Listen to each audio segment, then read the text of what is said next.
Well, hello, boys and girls. It is now the 2nd of May, and it snowed all night last night. So we went from plus 26 for several weeks to minus 2 in snow, or minus 1 in snow. Yeah, northwestern Russia. You don't like the climate, it'll change. Trust me. Several times in a week. So, why I don't change my tires until about the second half of May. All those people who ran out there and changed their tires in April. It's summertime! Well, nope. So that's the weather forecast for the Moscow region. And now we go to the news. And boy, do we have a lot of news. We have what the mega crowd is going to be. Well, those smart enough to read through what just happened should be grinding their teeth and breaking them at this point. Because Trump got played like a chump. Trump on his deal with Ukraine. So it went from 300 billion owed to zero. So now there's nothing owed. From everything in the fund going to America till that bill is paid off to 50%. At least this is what's being reported in the media and what's been leaked. So we'll see the full scale when it comes out fully. To America holding the majority in this board of directors to being 50-50, to infinity and beyond for the duration, from infinity and beyond to the duration to 10 years. Now understand this as far as rare earths. China does not have a monopoly on rare earths. The U.S. has plenty of rare earths. There's a lot of rare earths in the coal tailings, for example. Trace amounts here and there, but there's a lot of coal tailings over 200 years of coal mining. It's the same thing as Russia doesn't have a monopoly on uranium. In fact, Kazakhstan has the biggest deposits of uranium in the world. True, Russian companies own about half of that, but that's a different case in point. Point in case. Case in point, yeah. So anyways, U.S. has plenty of it, just it can't process it because it has no infrastructure for processing rare earths. Smelting them down, cleaning them out, smelting them down, purifying them, getting them in the process where they can be utilized in the various industries.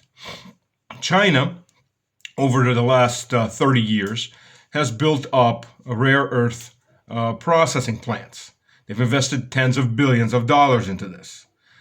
And they do have some like 80% of the processing in the world. U.S. has almost zero. Just like Russia has 70% of the processing of uranium. And it's already overbooked. So if the U.S. wants to file more sanctions, God forbid, we may actually counter-sanction and just cut the U.S. off from uranium and watch U.S. electric prices go up because they're going to have to find other people to buy uranium from, such as the French, who can't barely afford anymore since they've been kicked out from one African country after another. By the way, Chad also gave France a very short notice to get the hell off their land. And this is spreading, thank God. This is the real independence of at least Western and Central Western Africa from colonial rule, neo-colonial rule. And France is now having to buy uranium at market prices, uranium ore, instead of at about 10% of market price, while cheating the African people out of everything.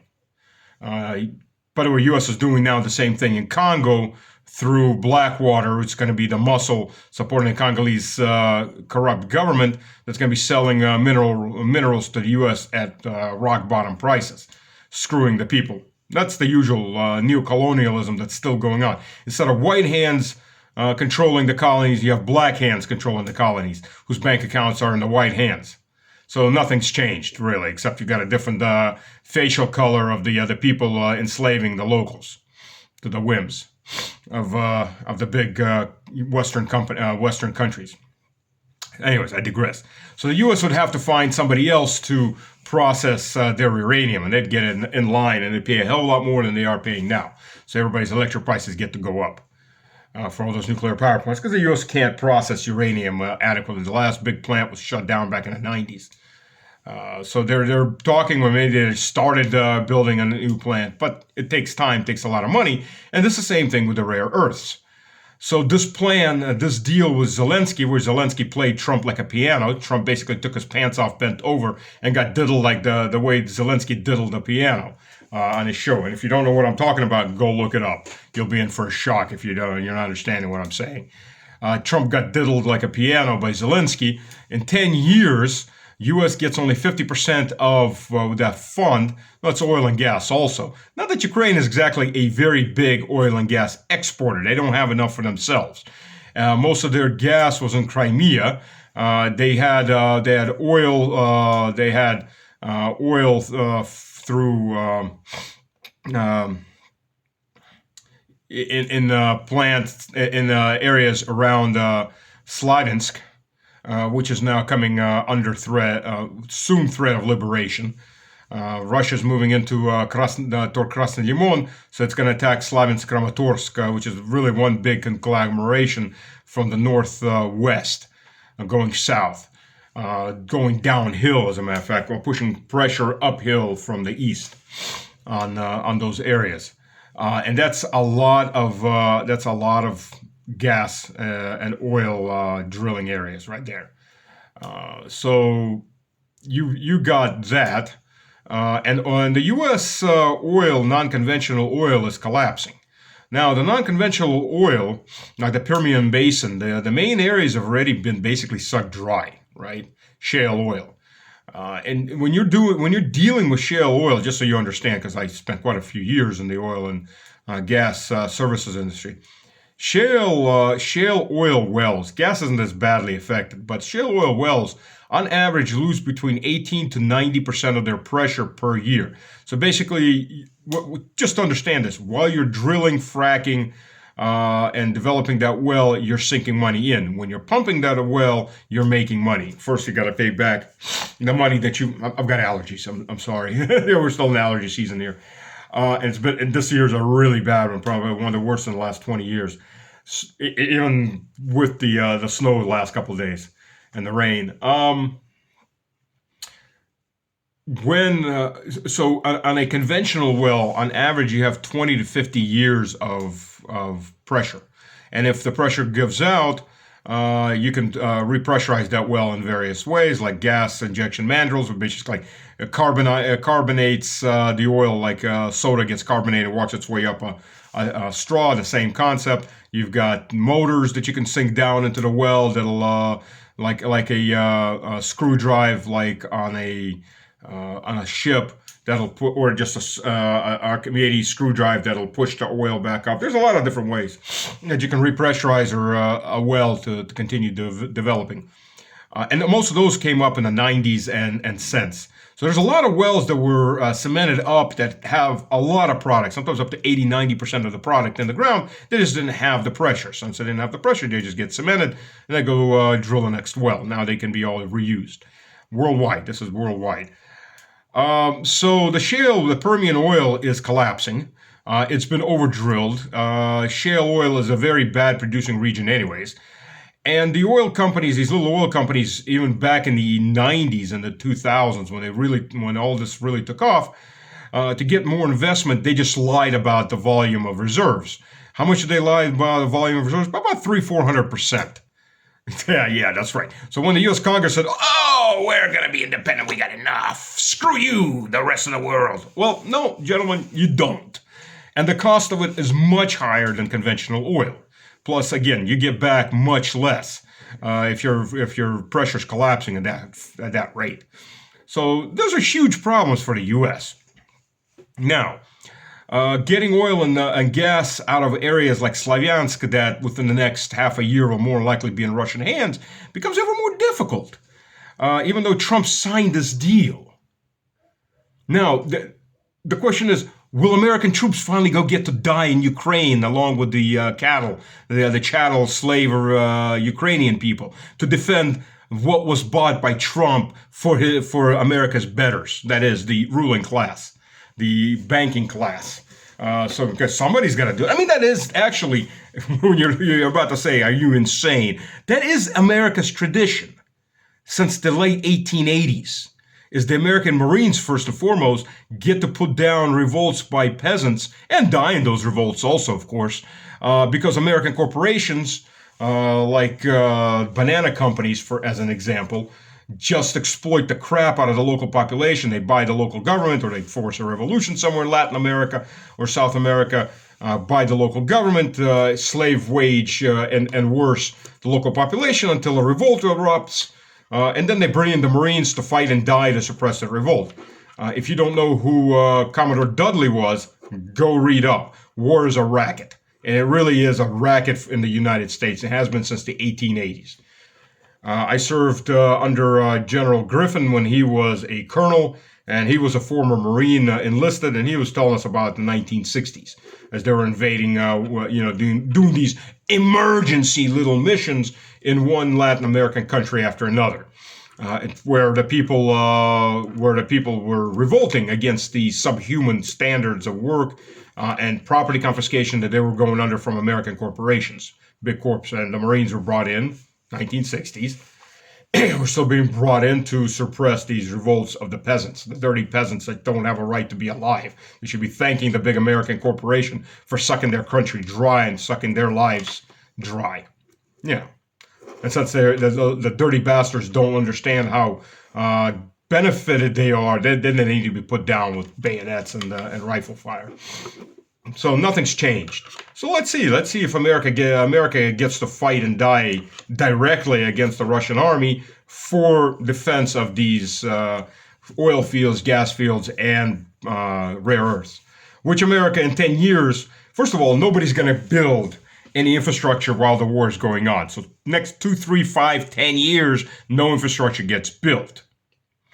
Let's begin with that. So the deal is going to run out before any infrastructure gets built. The infrastructure would take billions of dollars to build. So it either gets built in America, which would be America first, but Trump said, screw America first. All of you suckers that believed in that, I'll get onto that in a minute. We'll build it in Ukraine because that's part of the deal. So it's not American jobs, except for maybe some construction people, some engineers. There's going to be Ukrainian jobs. So screw America first, all you America firsters. Welcome to being screwed by the state again. Have you gotten that point yet that no matter who you vote for, you're going to get screwed because the whole system is rigged? It's absolutely rigged. And for the Southeast and the Midwest that supplies most of the blood and guts that gets to die in these wars, because that's where most of the soldiers, the combat soldiers, come from. You're being screwed again by the Northeast. You're getting screwed again by D.C. The only thing they need you for is whatever resources you still have, pay your taxes, and send your sons to die off for Washington's latest adventure. That has nothing to do with you. It doesn't improve your lives any while they flood you with illegal immigrants.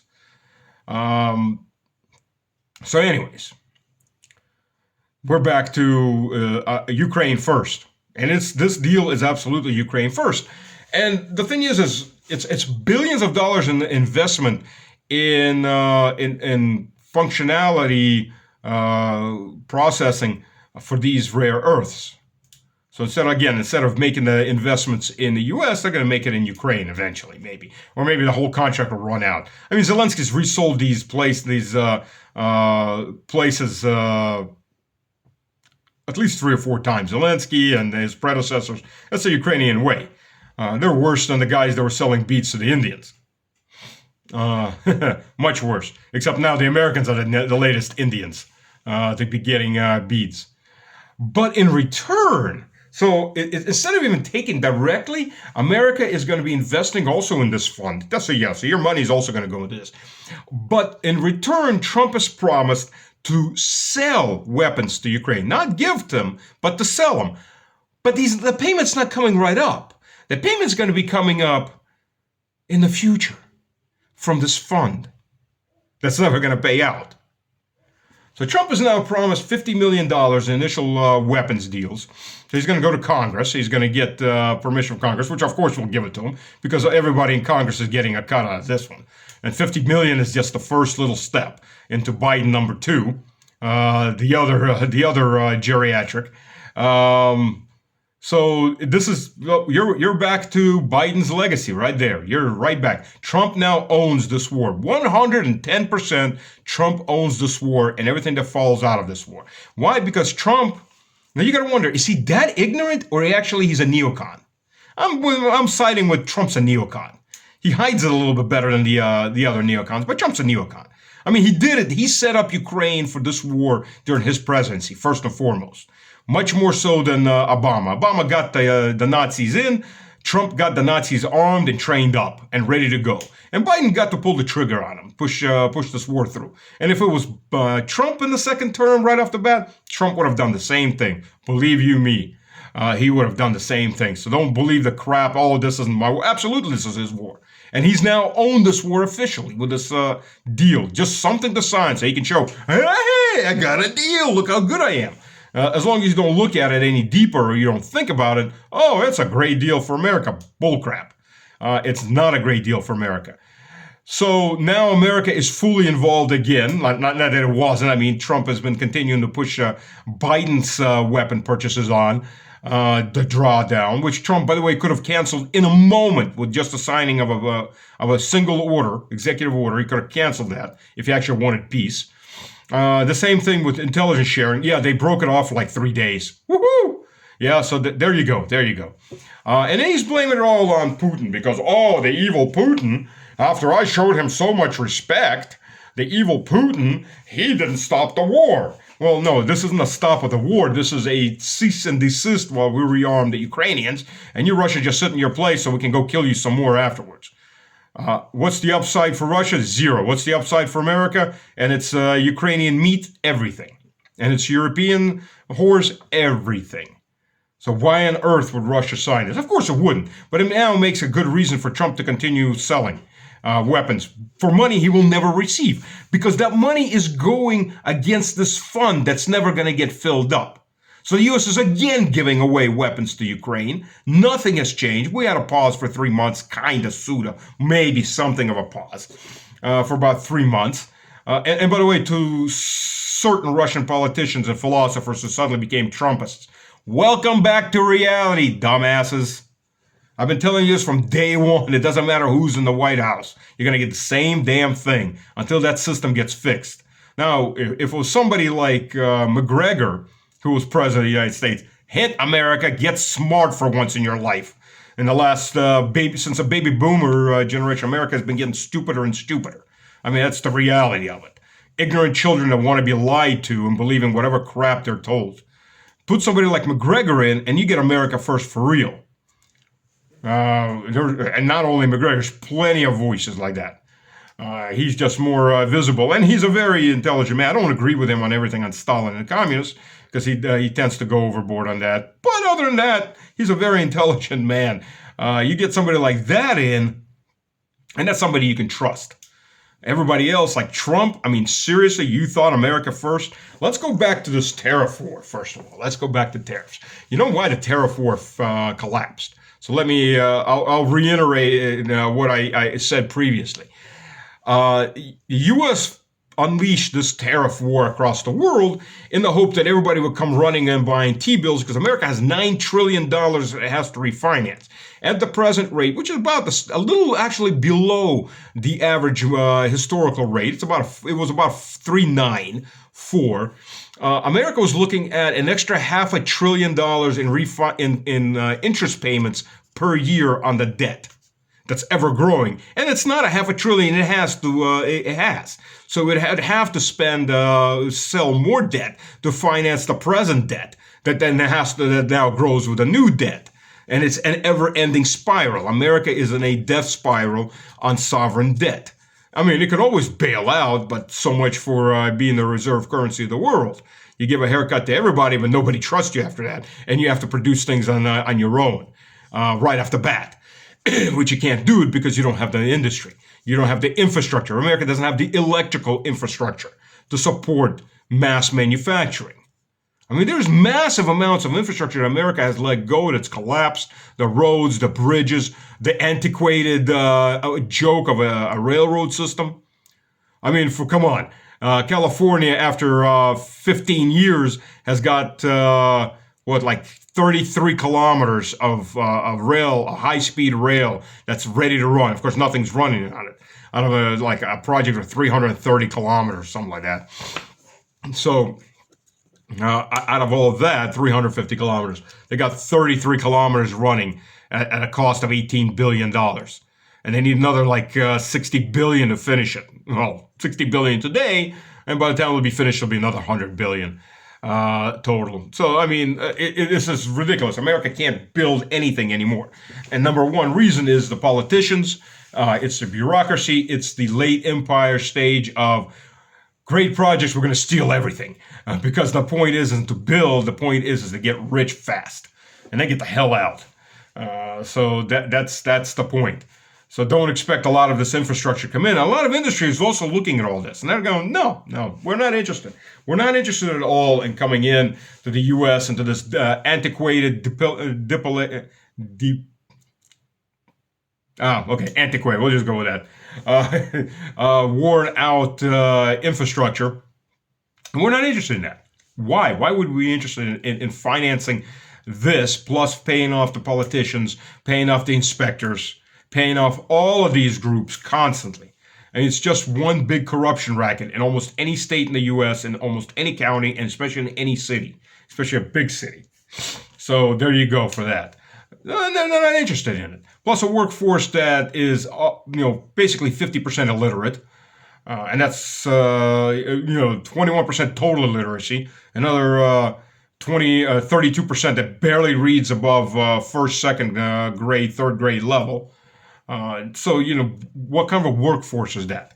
Especially in a modern manufacturing facility. You got CNCs running. I mean, you need to program those. You need to be able to read and write, ladies and gentlemen. And you need to be able to read those documents, those drawings, and figure out how to program for each point on that manufactured part that's being manufactured in the CNC. That from a block of steel or wood or what have you. So, there's big problems. There's huge problems. So they're not going to come running back. But the problem with Trump's whole plan was it failed. It failed miserably. Instead of the world running into treasuries, it ran out of treasuries. That 3.9 rate jumped up to almost 5% within less than a week. Panic mode, because that's a hell of a lot more billions of dollars that need to be spent on interest payments after we refinance that debt that we don't have money for right now, let alone with a higher rate. So, they moved away from that. So now except for with China, even China showed its spine and its teeth, and the U.S. backed the hell off because the U.S. is no longer capable of doing anything to China. China is big enough. So now you've got the idiot class up in D.C. Mouthing off. And basically, look, first of all, there's been so many declarations of war on Russia. America exists, and all of you are still breathing and not nuclear dust because you've got a person like Putin in charge, who has the patience of a whale. Anybody less, and there'd be at least one American city that would be a crater right now, as an example. And London would probably be a crater right now. But the Europeans and the American elites in general, and quite a bit of the population that supports them, are all too damn ignorant to understand this. How ignorant are they? You've got Fitzpatrick from Pennsylvania, a representative who went to Ukraine, declared war on, as a representative of the United States government, declared war on Russia one more time by signing artillery rounds and shooting them into Russia, into Russian territory. That's a declaration of war, ladies and gentlemen. By the way, he also broke the U.S. Neutrality Act. That is, no American, and all those American mercs, at least the ones that aren't actually U.S. Army and been sent there shit dipped as mercs, all those American mercs that go there are all in violation of the Neutrality Act, which states that no American citizen is allowed to take part in a conflict that America has not declared itself as part of. That is declaration of war. Get the point? So Fitzpatrick, who took part in this conflict by shooting artillery rounds toward Russia, is a criminal. Not that anybody will ever persecute him, because America is a corrupt, semi-failed state, and it's a police state, and he's part of the police, so they can do whatever they want if they're on the proper side. Anybody that fights for Russia from the U.S. will get hit by the Neutrality Act, I guarantee you, just like what happened with Serbia, when the U.S. under Bush Jr. Encouraged Albanians to go murder Serbs Americans with Albanians with American passports, but told any Serb that goes over there, you're not coming back, because if you're coming back, we're going to put you in jail. Anyone that went to defend Serbian lives in Kosovo. Oh yeah, I remember that quite well. Most Americans have no clue what I'm talking about because they've all forgotten. But some people actually still remember, like the Serbs, who are America's victims. Where America once more backed Islamic jihadists over Christians. Oh yeah, that's your Christian nation right there. It does that a lot. Thanks to the U.S., the Christian population in Iraq is dead, gone. The U.S. is backing the extermination of Christians in Syria and Lebanon. No, nothing new. There's absolutely nothing new under the sun here. And the Palestinians, 7-8% of them that are Christian, are just as much victims in all these conflicts as anybody else. Again, not that anybody cares in Washington, or most of the U.S. population for that matter. So there's for being a Christian country. Think about that. Yeah, I'm going to tell it how it is. I'm not going to sugarcoat it. I never have sugarcoated anything. I'm going to say it how it is. The truth sucks if you don't want to face it, especially if you're the perpetrator or support the perpetrators. So then you've got John Kennedy from Louisiana, where, Putin ain't showing us any respect, and where I'm supporting it, and Trump's going to have to go in there and turn Putin and the Russian military or the Russian country into fish bait. Because I'm a dumbass that probably never been anywhere, not understand anything, and that's why I'm a federal senator. Because being a federal senator usually requires being a dumbass that don't know nothing. But I can talk the way I talk, so I get reelected by other people that don't know nothing. And I'll beat them in the chest that we're going to turn everybody into fish bait because that's the way we do it, because Team America! Yeah, baby. We're turning them all into fish bait.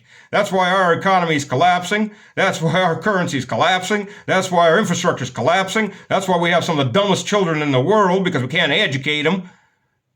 Sure, they may know there's only two genders, but they can't say 2 + 2. Oh, that's 5 or 4 and 9 or 55 or whatever, but I get elected, that's all that counts. And I also get lots of money and kickbacks from the military industrial complex, so screw you, all you people in Louisiana. And that's the reality of how it goes. Like it or not, that's your government. This is why the Confederacy broke away, but unfortunately, this fall of Russia in this case, Russia sided with the wrong side, the Union. This is why the Confederacy broke away in the first place, because of crap like that from Washington. And Washington made the British government look nice and tame in the very short time that it was in power before the American Civil War. Since then, Washington's gotten much worse. By the way, for all those who have never understood just how Marxist Washington was from the get-go, from Lincoln, the Republican Party, here's a little thing for all of you that don't realize history. The Republican Party was the Marxist Party of America, the Revolutionary Party. Started mostly by the 48ers. The 48ers were the Marxist revolutionaries in Germany, and what's today Germany was today Italy. That back then were lots of little separate states. 18 Marxist revolutions. These guys got crushed. They ran off first to Geneva and London, and some straight to America, and the rest off to America. That's about when Marx moved to London, ran for his life because he had a big bounty on his head. And go look up the fathers of the founding fathers of the Republican Party. There were more than half of them were German revolutionaries. The Republican Party was the extremist party that finally replaced the conservative Whigs, who counterbalanced the even more conservative Democrats. That's right. The Democrats used to be a very conservative party. State rights, church, business, all those things. And they switched sides back about in the 1930s, 1940s, because the founding fathers of America tried to make a country with no parties, and they made something much, much worse. They made a country with 2 parties. They can only support 2 parties in the system that they've set up. Try getting a third party in anywhere. It never happens. It's a pipe dream. So you get 2 wings of one bird, one elite bird. You get the Democrat wing and you get the Republican wing. Basically the same thing. And now you've got the combat lawyer Graham and his loafers threatening they've got a bill in Congress for 500% tariffs on any country that deals with Russia or buys Russian products. I'm not going to ignore all the steel and the fertilizer and the rest that Russia sells, which, by the way, there's not enough fertilizer in the world, so Graham is helping to depopulate the world, especially in poor countries. And but your bread is going to get more expensive too, but you're peasants, so it doesn't matter. Your owner cares that much for you. You all need a diet by not having any food or being able to afford your food even further. But U.S. imports oil. Oh, and by the way, Trump today or yesterday tweeted out or X'd out. Doesn't sound quite right when you're X'd out. He X'd out that the same thing for secondary sanctions against anybody dealing with Iran. Which, by the way, both issues would hit India very, very hard.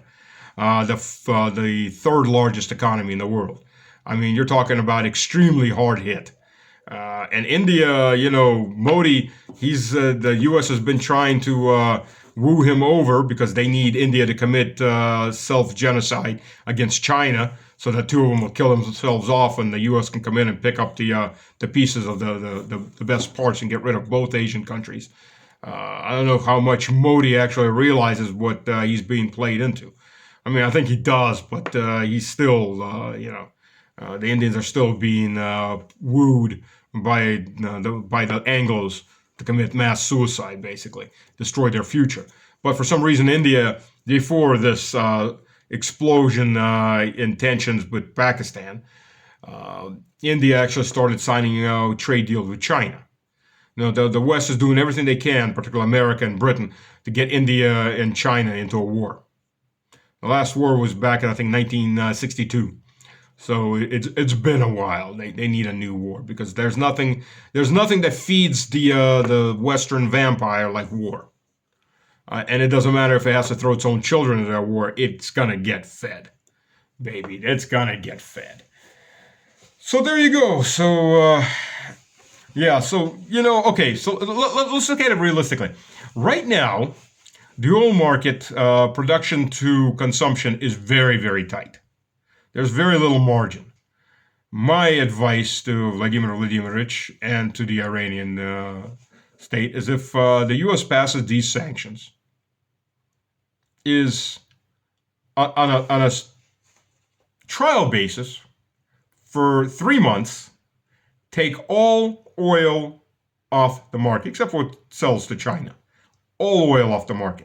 You're talking about between Russia and the U.S., you're talking about 6.5–7 million barrels a day.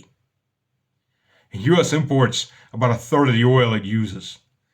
And by the way, all the heavy crude, it imports from Russia. There's only 3 places that has heavy sour crude: Venezuela, Iran, Russia. That's it. That's 3. And all those refineries, like in Texas, Northeast Texas, Lake Charles, Louisiana, Lafayette, Louisiana, all those refineries, they all are built to run off of heavy, sour crude. So you can take them offline and spend several $billions retooling them for other grades of crude. Of course, gas will probably hit, but gasoline will probably hit, or petro, in the U.S. about $5 or $6 a gallon while you're just retooling. Never mind the cost of oil is going to go up because about 6–7 million barrels of oil off the market is so much oil that the Arabs couldn't refill that hole. And if the Arabs go along with it, you're looking at $150 to $200 barrel of oil. That means the U.S. economy, full stop, smacks its head into a brick wall of recession, deep recession, economic collapse, on the level that it had back when the Arab embargo. And maybe that's exactly what's needed. Plus uranium embargo and everything else. Let's see how much the U.S. really can do.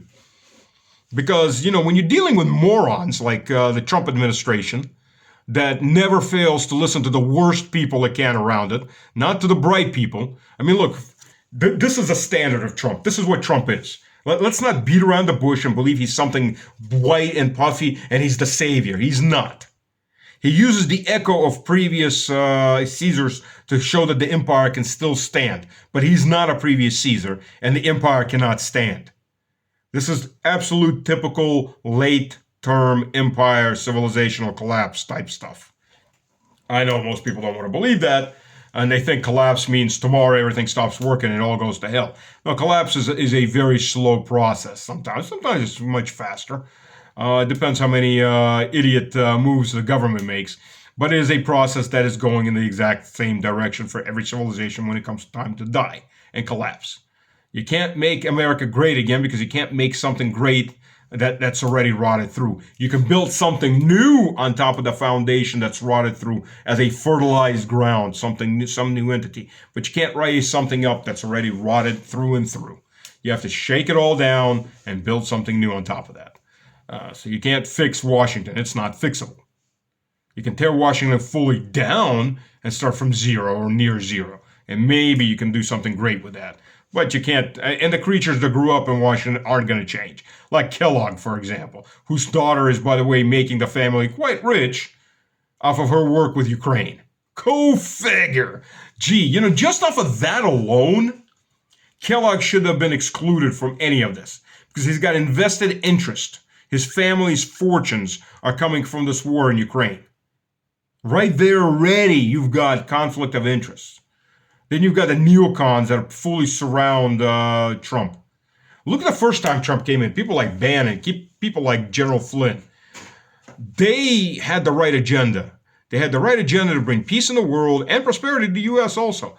What happened to all of them? We know what happened to all of them. None of them lasted more than half a year, maybe a little under a year. They were all replaced with the usual monsters, the usual swamp things. Trump just this time already started with the Trump things, swamp things, like Rubio, for example, like Waltz, who's now going to be UN ambassador, by the way. He's not gone. He's just been moved. Kellogg is a swamp thing. I don't even know who's worse, Bolton or Kellogg. Bolton, I think, wasn't actually making any money off of the Ukraine war. He was just insane in the membrane. As opposed to insane in a membrane. Yeah, good song to play about right now. I would, but I would probably get the video banned for music rights. So you get Kellogg, who's actually vested in continuing to have this war going. So who's worse? Hard to say. Very, very hard to say. But there you go. That's what we're dealing with right now. That's exactly what we're dealing with right now. This war isn't going anywhere. Now, with this flare-up between Pakistan and India, there's an interesting thing here. I think, in my personal opinion, the Anglo fingerprints are all over this. Historically, India has been backed by the Soviet Union and then with Russia, while Pakistan was backed by the U.S. And China. Back when the U.S. and China were more or less on the same sheet of paper when Nixon got China to break with the Soviet Union. Now, post-Cold War, Pakistan has broadened its influence. It started or broadened its horizons. It started courting Russia, and the U.S. started courting India. Though it continued feeding Pakistan, especially during America's 19 years in Afghanistan. 19 years. And what did it have to show? About $3 trillion given over to local authorities, corrupt authorities, and to American oligarchs. So there you go. $3 trillion, more or less. And about another $4 or $5 trillion in Iraq. There you go, America. $7 to $9 trillion thrown to the wind. And what did the American people get out of it? Failed schools, failed infrastructure, failed everything. That's right, baby. But you don't count. Only your owners count. The Halliburtons, the General Electrics of Washington and Europe, that's who counts. Nothing else. So there you go. So Russia signed a deal with Afghanistan on 2 trade routes, automobile trade routes, on which they are now moving LNG by truck. And today is LNG's, tomorrow's pipelines. And this LNG is going to Iran for export to India, additional export to India. So Afghanistan is not getting energy cheap. to develop its own economy. There's trillions upon trillions of dollars. There's accounted for something like $5 or $7 trillion worth of uh, uh, earth minerals, metals in Afghanistan. So they need the energy, the cheap energy to build the industry to actually get that out of the ground and process it themselves. So they move themselves up the value chain, which by the way is what Russia's helping Africa with, building nuclear power plants and other infrastructure that France would never have done and never had done, to allow those African countries to move up the value chain. So instead of selling cheap raw resources, they're now selling more valuable processed or finished goods or semi-finished goods. But the point is that having those energy resources on the border with Pakistan, where India is the end customer, lends itself to using Pakistan as a trade route, where Pakistan earns for transfer and is able to buy cheap energy itself as part of that energy going through, which then eventually goes to India. So Russia is creating, or is in the process, or been in the process of creating corridors of stability and prosperity, CSPs. I coined that, and I will take credit for that. So Russia's forming these CSPs, these corridors of stability and prosperity. The U.S., of course, is not happy with that, because if peace breaks out the way peace broke out when the Chinese intervened between the Iranians and the Saudis, it's not good for America's business nor America's influence. Who needs America around those areas if everybody's prosperous, making money, and living peacefully? No, you need conflict. That's what the vampire feeds off of, conflict. That's the devil's way. And Satanic Temple on the Potomac feeds off of conflict and human sacrifices, human blood being spilled. So now you get this. It was a horrid terrorist act. 5 Islamics murdered 26 people in Kashmir and injured another 20. Not the first time. The reaction from both sides seemed way over the top. So we're not sure exactly, I see the West fingerprints, the Anglo fingerprints all over this. I'm not sure what they promised either of those two countries to start escalating as far as they've already escalated, but it feeds them quite well. Because look, India is the back door into trying to destroy BRICS. It's the weakest link. It is. Indians may send me hate mail, but it is. India was the country that basically put a full stop so far on any kind of BRICS currency development. India and the West has been feeding India's feelings of inferiority or feelings of hatred toward China. I mean, come on. War was in 1962, okay?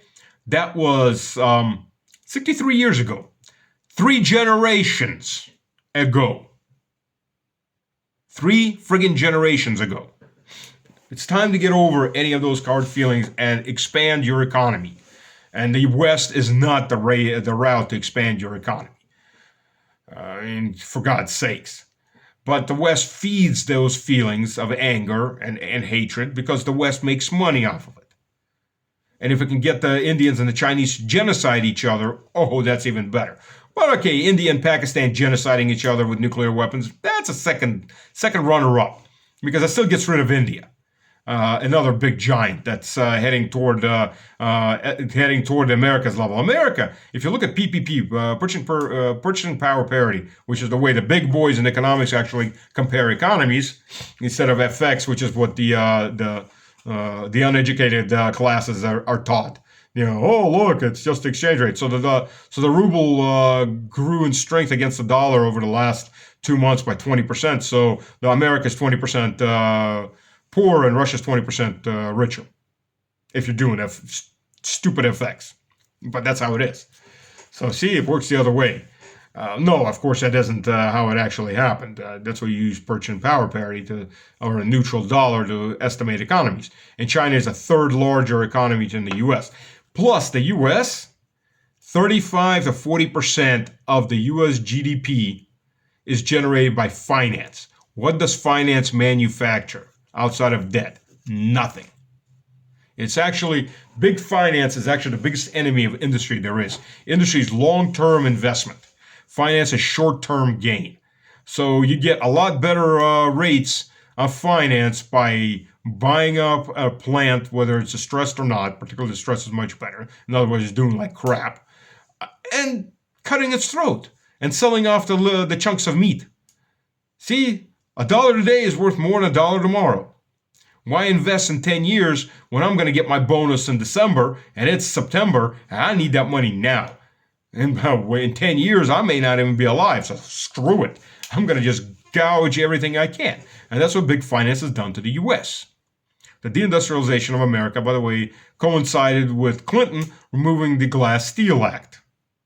That stopped this kind of crap. And it was put in after the 1929 Great Crash. Not the Great Depression. The Great Depression started in 1932, 1933. It took about 1936 before the U.S. government actually admitted they were in the middle of a depression. But it started about 1932. The Great Economic Crash, or the Great Crash on Wall Street, was 1929. Because the banks were playing games with people's savings. Oh, the same thing as now. That's why the Glass-Steagall Act was enacted, to keep those two things separate. And under the Glass-Steagall Act, the finance sector of America was about 5 to 7% of GDP. Once it got removed, big finance is now around 30 to 35, maybe even up to 40% of America's GDP. So they get the laws, they buy everything. They buy the laws, they own the politicians. Well, the ones that the Israelis haven't locked down, stock and barrel, lock, stock, and barrel, big finance. But a lot of times, interestingly enough, a lot of that big finance is also in the hands of Israelis or working with the Israelis. So, go figure how that goes. But so there's your issue. So the U.S. is screwed on top of screwed. With these kinds of politicians and this kind of brain trust, yeah, no, okay, it ain't gonna come out. So what the problem for the U.S., the only pressure point the U.S. has left on Russia is to declare war. There won't be a U.S. afterwards, but it'll get Trump's rating up maybe a little bit with the MAGA crowd. There you go, you're America first. And by the way, one of the ways that Trump is now fighting China, there's your American first coming up, is by removing fully sanctions or tariffs on any country that will cut China fully out. What that means is you stop dealing with China and we'll let you dump all your products at dirt rate levels into the U.S. market, undercutting American producers and forcing Americans out of jobs. There you go, America first. So much for that, baby, so much for that. Okay, this video has been long enough. I have rattled your brains long enough. You're probably sick and tired of hearing my voice at this point. I think I'm sick and tired of hearing my own voice. So God bless. Yeah, that's a screwy world we live in. And anybody still trusts that Trump is going to save you, you should have known better. I'm not saying you should have voted Kamala Harris. You should have bucked the entire system by now. A system that gives you one piece of shit or another piece of shit and nothing else. I mean, come on, Harris and Trump, or Biden and Trump, that's the best 330 million people can come up with? Seriously? If that is the best that you can come up with, switch the lights off and just go away and die. Because any society that's that fucked up, pardon my French, any society at that level, that's the best that you two can come up, the two parties can come up with, seriously? Oh, and Cortez is going to be running against Vance. Oh, Lord have mercy. So anyways, have fun. And don't let the narco green goblin own you the way he owned Trump. Cheers.